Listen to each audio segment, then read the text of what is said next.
الحمد لله رب العالمين، والصلاة والسلام على سيد الأنبياء والمرسلين وعلى آله وأصحابه أجمعين، أما بعد۔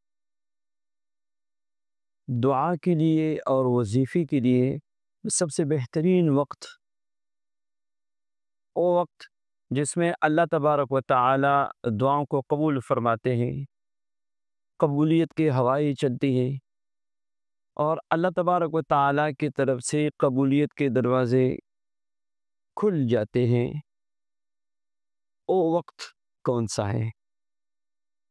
فآئیے بخاری شریف کی روایت کے مطابق ہم دیکھتے ہیں کہ وہ وقت نصف اللیل کا ہے، یعنی نصف شب کا۔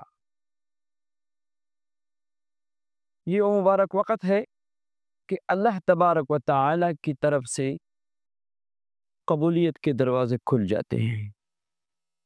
حدیث پاک میں نبی کریم صلی اللہ علیہ وسلم کا ارشاد مبارک ہے، فرماتے ہیں عن ابی ہریرہ رضی اللہ عنہ ان رسول اللہ صلی اللہ علیہ وسلم قال، یعنی حضرت ابو ہریرہ رضی اللہ عنہ سے روایت ہے، فرماتے ہیں کہ جناب نبی کریم صلی اللہ علیہ وسلم نے ارشاد فرمایا ہے، یتنزل ربنا تبارک و تعالی کل لیلۃ الی السماء الدنیا۔ اللہ تبارک و تعالی اپنی شان لائقہ کے مطابق ہر رات کو آسمانی دنیا پر اترتا ہے۔ حین یبقی ثلث اللیل الآخر، جب رات کی آخری تہائی رات باقی رہتی ہے تو خود اللہ تبارک و تعالی ارشاد فرماتے ہیں، من یدعونی فاستجیب لہ۔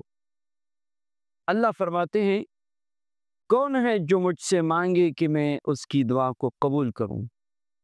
من یسألنی فأعطیہ، اور کون ہے جو مجھ سے مانگے اور میں اس کے سوال کو پورا کروں۔ من یستغفرنی فاغفر لہ، اور کون ہے جو مجھ سے بخشش مانگے اور میں اس کی بخشش کروں۔ تو یہ نصف اللیل کے بعد جو وقت ہے، 2/3 رات گزر جاتی ہے، رات کے آخری پہر یہ قبولیت کے اوقات میں سے ہے۔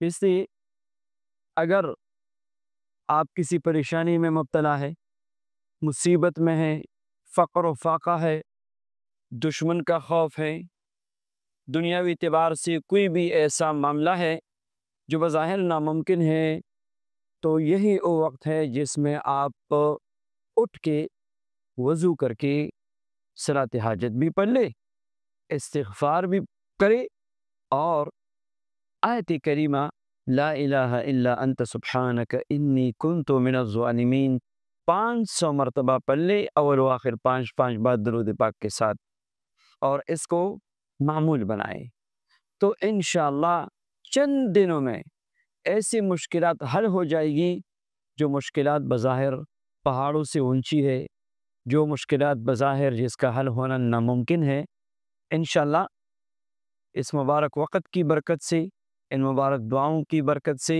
آپ کی پریشانیاں ختم ہو جائے گی۔